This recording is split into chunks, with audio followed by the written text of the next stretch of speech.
Bonjour à toutes et à tous. Dans de nombreuses régions du monde, des enfants sont recrutés comme combattants dans des conflits armés au mépris de leurs droits les plus fondamentaux et avec tout ce que cela implique en termes de violence et de destruction de leur personnalité. Quelles sont les causes qui amènent ces enfants à intégrer des groupes armés? Comment prévenir ce phénomène et comment réinsérer ces enfants lorsqu'ils sont libérés? Pour essayer de comprendre un peu mieux cette problématique des enfants soldats, nous accueillons trois invités aujourd'hui. Véronique Kranenbroek, de l'organisation WAPA International, qui a été reconnue tout récemment comme organisation de la société civile par la coopération belge et qui lutte donc contre l'utilisation des enfants dans les conflits armés. Bonjour, bienvenue à vous. Merci. Avec nous également Patrice Balemba, de la commission Justice et Paix en Belgique, qui mène également des activités en vue de promouvoir la paix, la justice et le développement durable. Et enfin, Madeleine Guyot.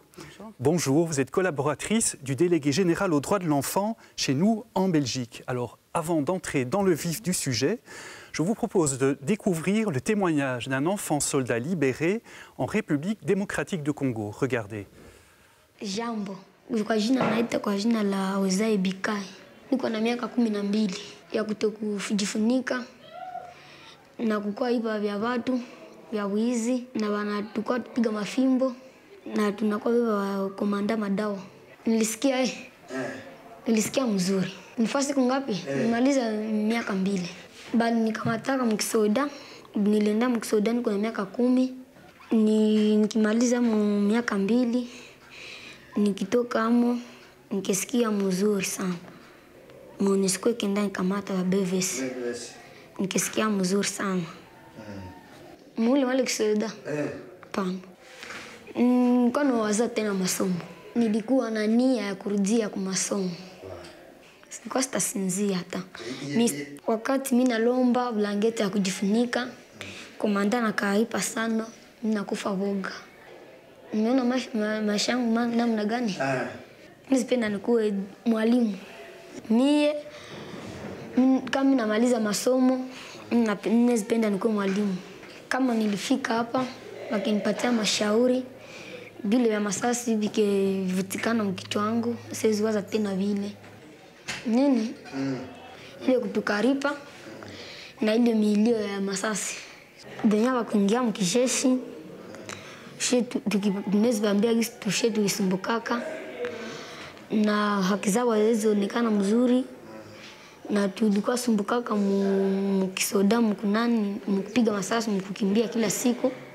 Wenyewe wakuingia mkijeshi walikuwa wanaikala mzuri na haki yao ikikuwa naheshimiwa. Jana tulikuwa kimbia juu ya kugombana. Ya vita.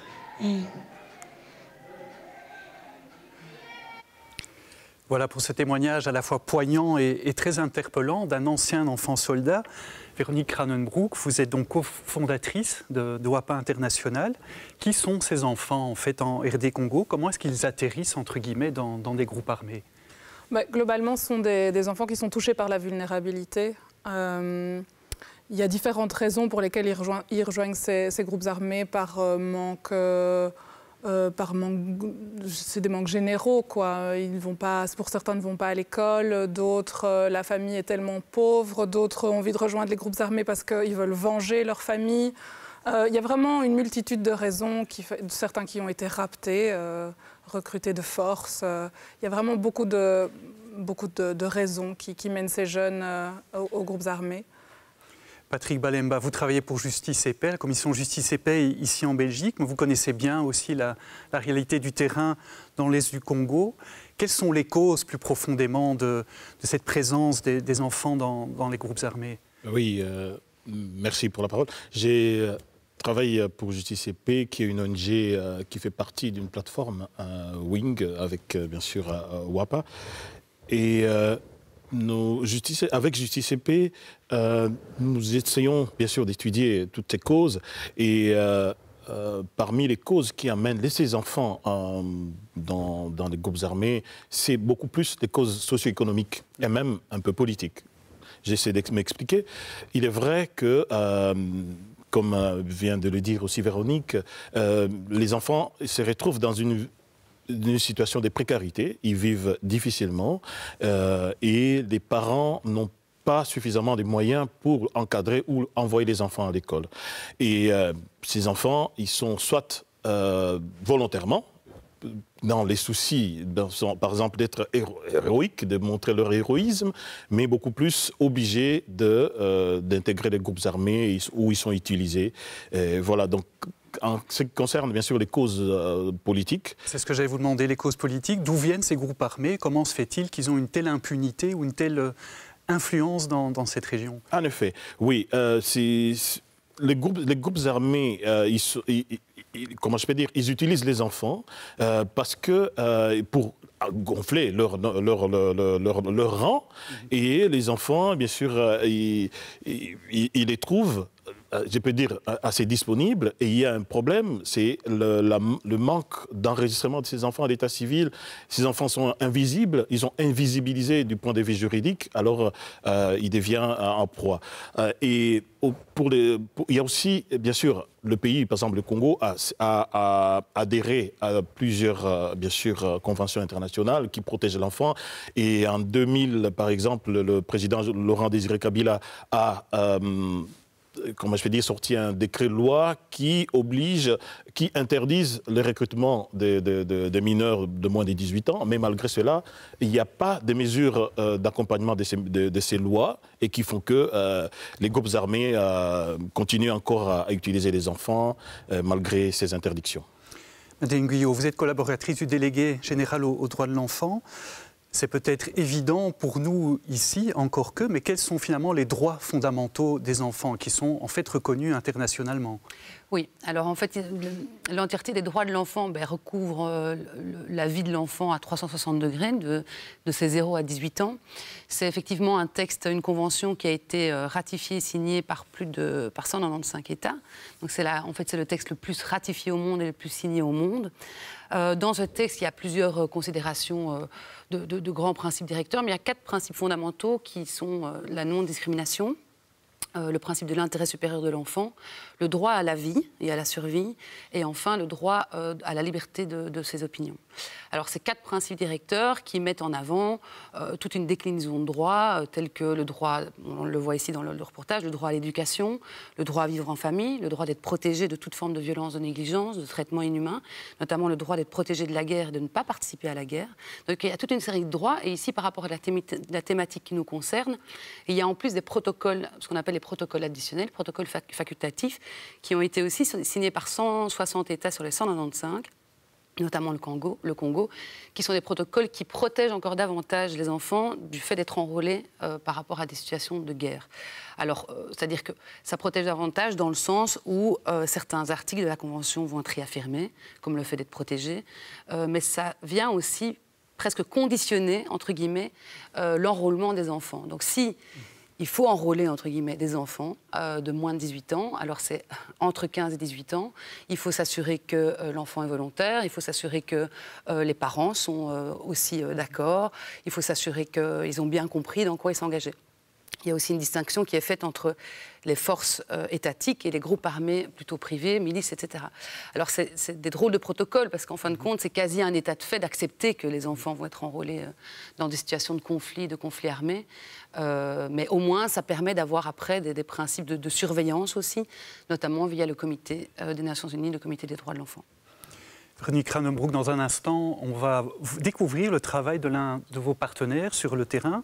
Peut-être en quelques mots, d'abord, présenter, que faites-vous en fait à WAPA International? Alors nous, on est une organisation belge. Notre travail, c'est de financer et de soutenir logistiquement, stratégiquement, à différents points de vue, en termes de communication et de plaidoyer, des structures locales qui appuient la réinsertion des enfants soldats. Donc ça, c'est vraiment notre travail. Et donc, on fait de la récolte de fonds ici en Belgique, on fait de la sensibilisation, du plaidoyer, etc. Et on vient appuyer ces structures. On est présente dans plusieurs pays. On l'a été longtemps en Ouganda, on a été présente en Ouganda, on l'est encore, au Sri Lanka, en Colombie et plus récemment au Congo, pays dans lequel on collabore avec le BVES, l'association locale dont on va entendre parler.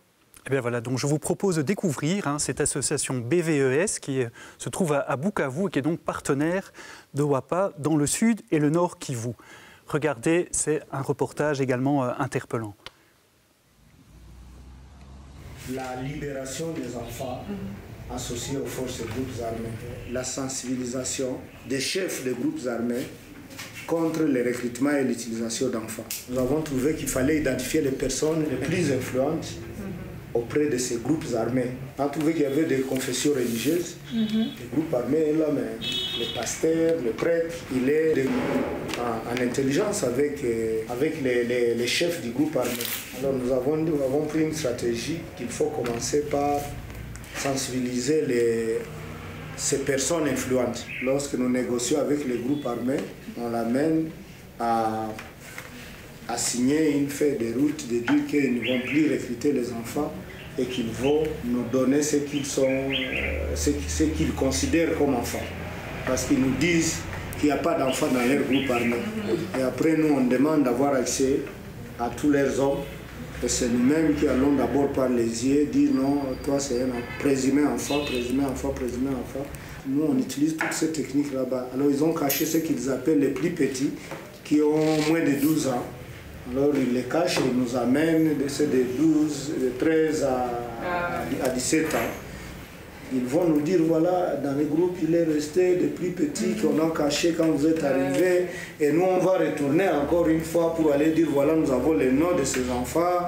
Et nous allons chercher les familles d'abord avant qui vont nous donner. Alors, après, nous avons dit qu'il faut avoir des alliés communautaires dans la prévention. Nous avons dit qu'il faut prendre une stratégie que dans les zones touchées par les conflits et les groupes armés, il faut également aussi toucher les familles et les responsables communautaires, les écoles, les autres associations communautaires. Alors nous avons dit qu'il faut les sensibiliser aussi sur les droits de l'enfant. Et après on finit cette sensibilisation par créer, on les amène à créer ce qu'on appelle les réseaux communautaires pour la protection de l'enfant. On a les enfants pour lesquels leurs communautés d'origine sont encore occupées par des groupes armés. Et il ne faut pas les amener là-bas. Et on a les autres enfants pour lesquels les familles ne sont pas retrouvées.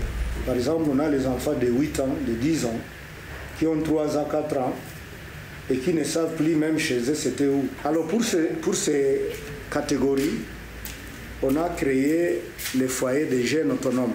Nous avons des petites maisons ici dans la ville, même à Goma. On les place là-bas et on les inscrit à un programme d'apprentissage professionnel. Et après maintenant, l'appui à la réinsertion scolaire, et donc il y a la réinsertion scolaire formelle, l'apprentissage professionnel ou les activités génératrices de revenus. Donc il y a on a des filles mères qui ont des enfants qui disent on ne peut plus aller apprendre pendant 3 mois, 6 mois.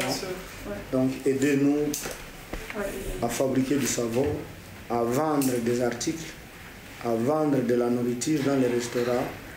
On construit leurs petits projets et on sait que ce projet peut démarrer avec $100 jusqu'à $50 avec toujours l'accompagnement technique du BVS. Et ils commencent on va chez les autorités, la division des affaires sociales, on demande les attestations d'indigence, on considère l'enfant qu'il est indigent et qu'il ne va pas payer les impôts pendant 2 ans.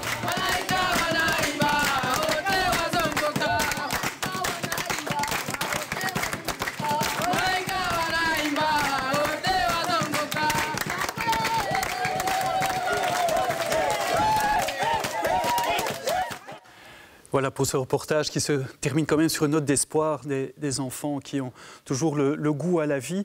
Véronique Kranenbroek, on le voit dans ce reportage, c'est vraiment toute une stratégie que l'association BVES développe, donc déjà pour prévenir le recrutement des enfants, pour les libérer et ensuite pour les réinsérer. Quelle est selon vous la plus grande difficulté dans ce travail pour vos partenaires et pour vous-même dans tout ce projet de libération, réinsertion des enfants ? Alors, il y a plusieurs problèmes auxquels on est confronté. Le problème, c'est que la réinsertion des enfants soldats, on ne veut pas faire du saupoudrage, on veut vraiment amener des solutions structurelles et que ces enfants que leur réinsertion s'inscrive dans le long terme. Ça, c'est la première difficulté. Et donc, ça nécessite qu'on travaille avec eux vraiment sur le long terme. On vient en aide avec des solutions d'éducation, formation professionnelle, AGR, etc., qui règlent une partie du problème, c'est-à-dire la très grande précarité d'où ils viennent. Mais il y a d'autres problèmes qui viennent s'ajouter, des problèmes médicaux, des problèmes psychologiques, des traumatismes physiques, le rejet des communautés, le rejet de la famille. Et voilà, c'est toutes des choses sur lesquelles il faut travailler. Et donc, ça demande en effet de développer des programmes excessivement complets qui touchent à tous ces points. Ça, c'est la première chose. Et puis la deuxième chose, c'est que le recrutement ne s'arrête pas. Donc, on ne sait jamais quand est-ce qu'il y a un début ou une fin. C'est-à-dire qu'on est très heureux, on a aidé un millier d'enfants à se réinsérer, mais si ça tombe, en même temps, d'autres sont recrutés. Donc, ça donne aussi ce sentiment que le travail et le combat n'est jamais fini.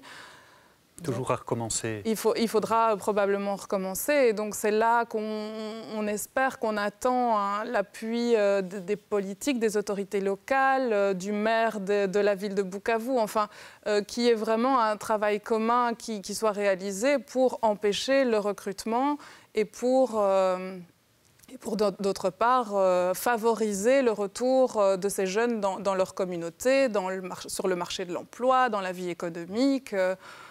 Voilà, c'est vraiment un travail qui touche tous les secteurs. Patrick le disait tout à l'heure, le début du travail, c'est donner à ces enfants une identité administrative, quoi. Donc on se rend compte que d'un problème qui peut paraître très serré, très niche, eh bien en fait ça touche la scolarité, la protection de l'enfance, l'accès aux soins médicaux, l'accès à la nourriture. Enfin, on touche avec ce problème-là quasi...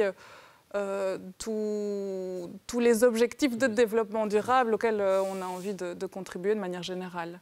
Patrick Balemba, vous avez également une expérience dans la réinsertion des enfants dans le Sud Kivu, à Bukavu. Est-ce que la réussite est souvent, parfois, au rendez-vous? Est-ce que les enfants soldats arrivent vraiment à retrouver une vie, entre guillemets, normale après avoir été libérés? Oui, il reste toujours possible de sauver ces enfants. Il est vrai, comme venait de le dire aussi Véronique, le plus grand problème, c'est le problème d'identité.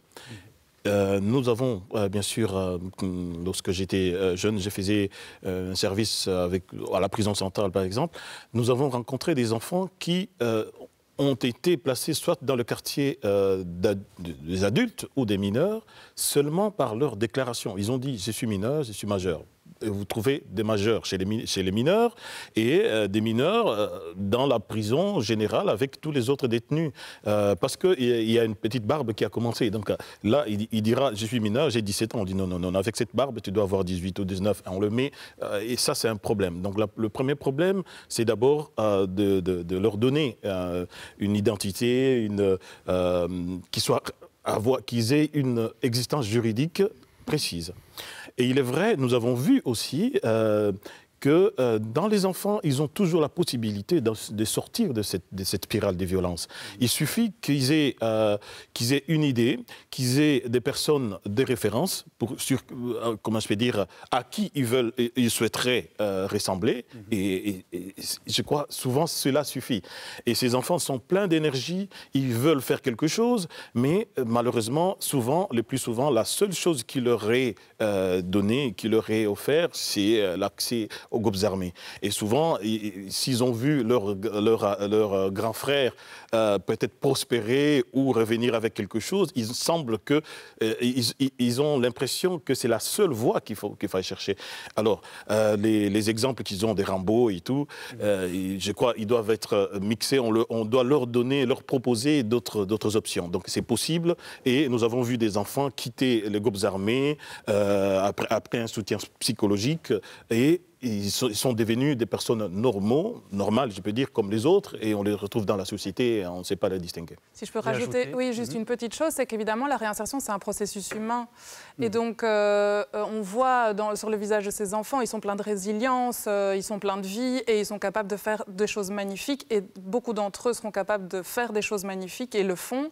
Et puis d'autres qui, malheureusement, pour des raisons vraiment personnelles, n'y arriveront pas, même si on met toute une structure en place pour eux. Donc, mais voilà.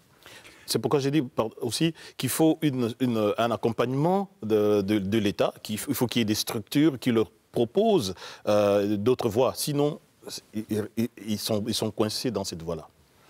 Eh bien, nous allons maintenant visionner une troisième séquence qui va nous mener cette fois en Colombie, où le phénomène des enfants soldats est aussi une réalité. Dans le cadre justement de l'accompagnement des enfants, nous allons découvrir le travail d'un autre partenaire de WAPA, Project Arte, qui tente de reconstruire des enfants soldats, donc démobilisés, grâce à des activités artistiques. Notre devise, c'est transformer la vie à partir de l'art.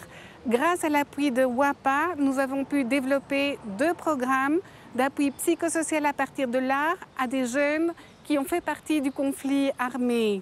Au travers d'activités artistiques, ces jeunes peuvent redécouvrir le beau, les talents qu'ils ont en eux, peuvent reprendre confiance en eux-mêmes et ça les facilite la réinsertion à la vie civile. Me parece muy bueno el proyecto Aquacomún, he estado muy interesado en él, me ha apoyado a nivel personal porque ha sido un proyecto en el cual uno puede expresarse libremente, puede demostrar su forma de ser, su forma de actuar, cómo se expresa por medio del arte, por medio de la cultura, por medio de muchos artes que hay en el mundo. Entonces esto ha permitido a mí pues, conocerme más, identificar mis valores y aprender más valores para mi vida y para crecer como una persona.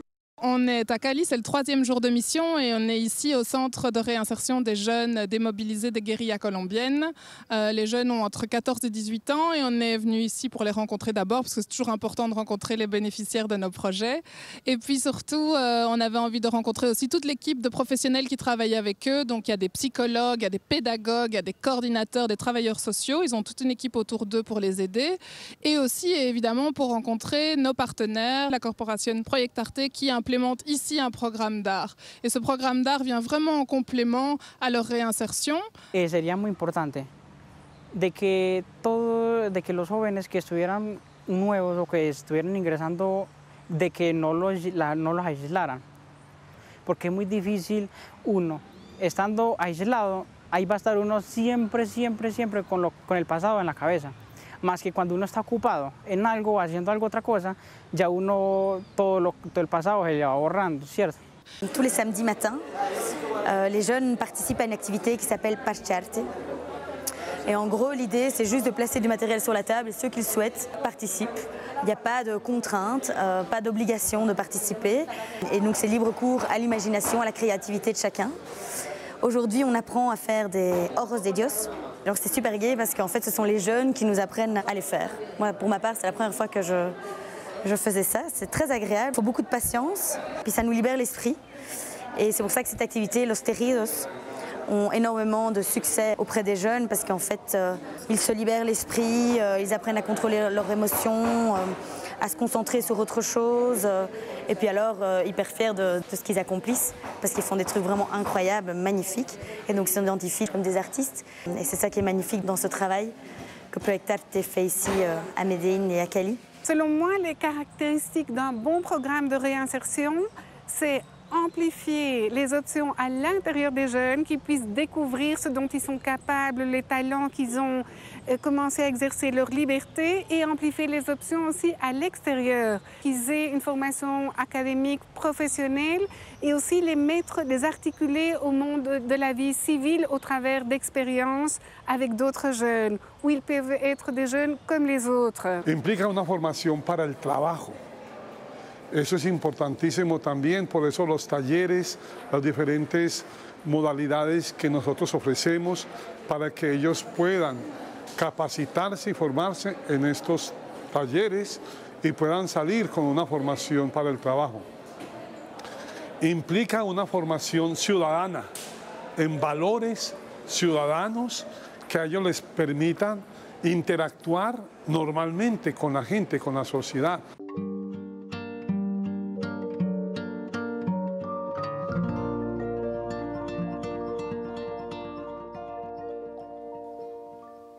Voilà pour les activités donc, de Project Arte pour accompagner dans la rééducation, réinsertion des enfants. Madeleine Guyot, je voulais aussi vous poser une question peut-être un peu juridique.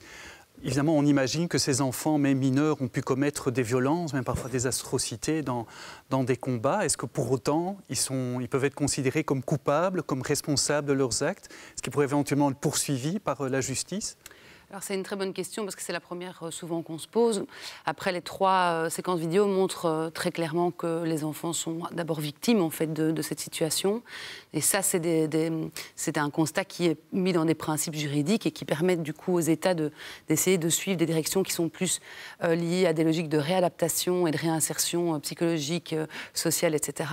Tout en, d'une manière ou d'une autre, quand même considérant, on peut quand même considérer leur responsabilité par rapport à des actes commis, mais sans forcément les amener à une justice plus classique. Donc, certains pays sont outillés en termes de justice spécifique pour mineurs.